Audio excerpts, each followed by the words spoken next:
Hi guys, thank you so much for watching my channel, The Witty Turtle.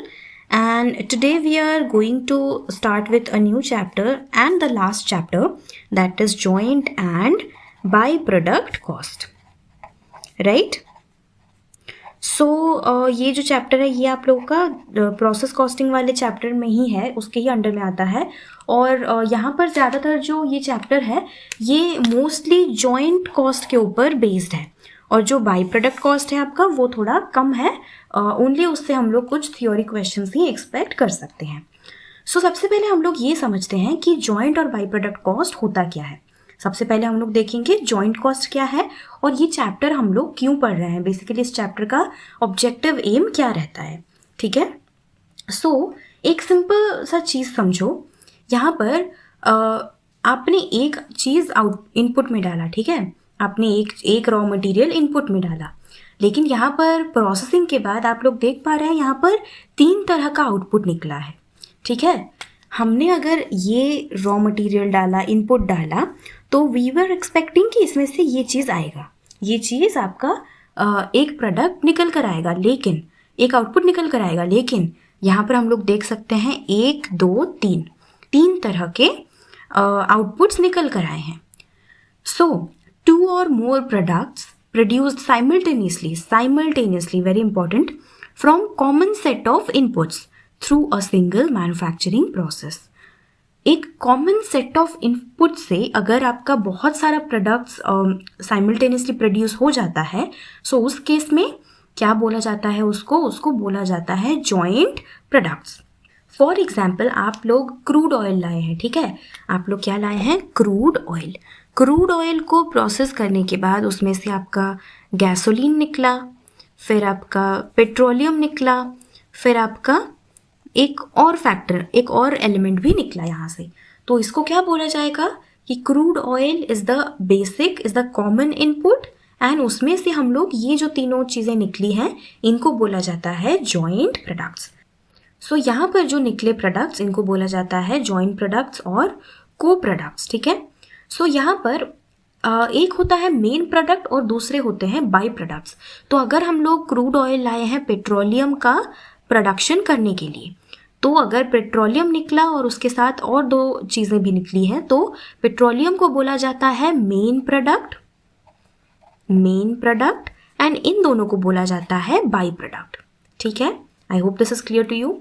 तो ये chapter में basically हमें पढ़ना क्या है, देखो, अगर क्रूड ऑयल हम लोग जितने का भी लाए हैं उसमें जितना भी रॉ मटेरियल लगा है वो सारा का खर्चा अगर लेट्स से 1000 रुपीज़ हो रहा है, तो आप कैसे डिवाइड करोगे, गैसोलीन, पेट्रोलियम और एक्स में आप कैसे इस कॉस्ट को डिवाइड करोगे, बताओ आप।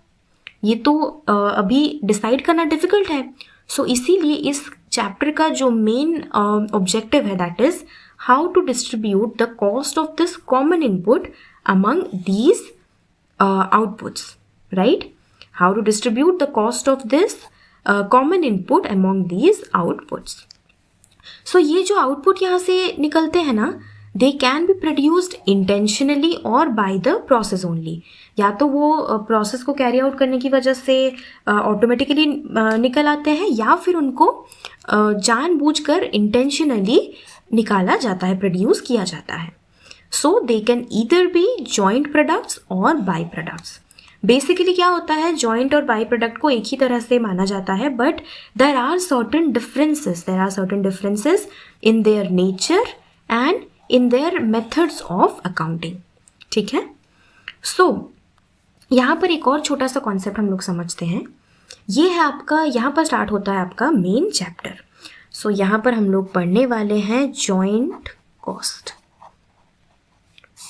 देखो, ये है डिपार्टमेंट एक्स, जहाँ पर आपको इनपुट दिया जाता है, प्लास्टिक का इनपुट दिया जाता है। ठीक है, यहाँ पर रॉ मटेरियल यूज़ हुआ प्लास्टिक, फिर डायरेक्ट लेबर यहाँ पर इनकर हुआ है, डायरेक्ट लेबर का कॉस्ट, डायरेक्ट एक्सपेंसेस का कॉस्ट इनकर हुआ है, और साथ ही साथ ओवरहेड्स का भी कॉस्ट इनकर हुआ है।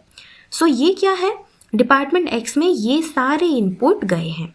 ये सारे इनपुट के जाने के बाद यहाँ से 3 तरह का आउटपुट निकला है। ठीक है, तो 3 तरह का क्या क्या आउटपुट निकला है, फर्नीचर, टॉयज एंड बैग्स। ये तीनों टाइप के आउटपुट हैं, ये सब प्लास्टिक से निकला है। तो यहाँ पर देखो पहले ये सारी चीज़ें ना इसी में ही समाया हुआ था, लेकिन जिस पॉइंट से ये तीनों सेग्रीगेट हुए हैं, ये तीनों अलग अलग निकले हैं, उस पॉइंट को क्या बोला जाता है? Split off point. जहाँ से ये तीनों स्प्लिट हुए हैं उसको बोला जाता है स्प्लिट ऑफ पॉइंट। ठीक है, तो लेट्स से यहाँ पर फर्नीचर जो निकला है वो 1000 kg का है। ओके, मेरा यूनिट थोड़ा सा गलत है बट समझने के लिए कोई बात नहीं, आप समझ जाओ। ठीक है, सो फर्नीचर जो निकला है 1000 kg का निकला है, जिसका प्राइस है 20 रुपीज़ पर kg। सो ये जो 20 रुपीज़ पर kg है, ये क्या है? Value at split off point. Split off point पर ये तीनों चीज़ें अलग अलग निकली हैं। सो स्प्लिट ऑफ पॉइंट पर इसका वैल्यू कितना है? 20 रुपीज़। टॉयज़ जो निकले हैं वो है 2000 kgs, तो इनका जो value at split off point है वो कितना है? 30 रुपीज़। फिर बैग्स जो निकले हैं उनका कितने kg के निकले हैं? 3000 kg के, और इनका जो प्राइस है कितना है? 40 रुपीज़। सो यहाँ पर क्या किया जाता है, बहुत सारे केसेस में जो भी यहाँ पर प्रोडक्ट्स निकलते हैं स्प्लिट ऑफ पॉइंट के बाद, उनमें से किसी किसी को फर्दर प्रोसेस करने की ज़रूरत होती है। ठीक है, फर्दर प्रोसेस करने की ज़रूरत होती है, तो उस केस में क्या किया जाता है? उस केस में फर्दर प्रोसेसिंग कॉस्ट भी इनकर किया जाता है। और कभी कभी क्या होता है, ये जो फर्दर प्रोसेसिंग किया जाता है उसकी वजह से थोड़ा बहुत आपको लॉस भी सहना पड़ सकता है। 5% 10% थोड़ा सा नॉर्मल लॉस हो जाता है, और उसके साथ साथ क्या होता है, आपको एक फर्दर प्रोसेसिंग कॉस्ट भी इनकर करना पड़ता है। और फिर जो वैल्यू यहाँ पर निकल कर आता है, लेट्स से ये हो गया आपका 90 रुपीज़। तो ये जो 90 रुपीज़ है ये आपका क्या बन जाएगा? After split off point, value after split off point. ठीक है, सो बेसिकली हमें पता चल गया इस चैप्टर में हम लोग का मेन ऑब्जेक्टिव है how to distribute the joint cost. Tell me what is a joint cost? Joint cost बोला जाता है इसको, यहाँ पर जो आपने ये चारों इनपुट दिया है, इन चारों इनपुट के वैल्यू को मिला देने से जो कॉस्ट आपने इनपुट में दिया है उसको बोला जाता है जॉइंट कॉस्ट। और इन जॉइंट कॉस्ट को हम लोग इन सब में कैसे डिवाइड करेंगे, उसको क्या बोला जाता है? उस प्रोसेस को बोला जाता है अपॉर्शनमेंट ऑफ जॉइंट कॉस्ट। तो अपॉर्शनमेंट ऑफ जॉइंट कॉस्ट हम लोग आने वाले क्लास में पढ़ेंगे। आज हम लोग सबसे पहले जो थियोरी है जॉइंट प्रोडक्ट का आपके बुक में दिया है वही आज हम लोग ख़त्म करते हैं। ठीक है, तो यहाँ पर आपकी बुक में जो फर्स्ट पैराग्राफ दिया है, ये जो भी है हमने अभी अभी पढ़ा वही बस बोला गया है। कभी कभी इंटेंशनली होता है, कभी कभी मेन मैन्युफैक्चरिंग प्रोसेस से ही निकल आते हैं प्रोडक्ट्स, और there are certain major differences between joint products and by products, ये भी हम लोगों ने पढ़ा। तो इसीलिए इन दोनों को अंडरस्टैंड करना क्लियरली बहुत ज़रूरी है हम लोग के लिए। फिर यहाँ पर आपको दिया है जॉइंट प्रोडक्ट्स का मतलब क्या है। ठीक है, अब हम लोग देखते हैं what is the difference between joint products and को प्रोडक्ट्स। जॉइंट प्रोडक्ट्स एंड को प्रोडक्ट्स। सो जॉइंट प्रोडक्ट्स क्या होता है? जॉइंट प्रोडक्ट्स इनडिविजिबल होता है, इनडिविजिबल होता है। आप यहाँ पर मुझे देखकर बताओ, क्या इस पॉइंट ऑफ टाइम पर हम लोग बता सकते हैं कि फर्नीचर, टॉय और बैग्स कहाँ कहाँ पर है, कितने कितने हैं? नहीं बता सकते, because they are indivisible at this point. Joint products indivisible होते हैं, लेकिन जो को प्रोडक्ट्स होते हैं, को प्रोडक्ट्स जो निकलते हैं उनको क्या बोला जाता है? उनको बोला जाता है, वो लोग क्या होते हैं? डिविजिबल होते हैं। You can easily identify which is furniture, which is the toy and which are the bags, right? So joint products indivisible होते हैं, को प्रोडक्ट्स डिविजिबल होते हैं। और क्या बोल रहा है?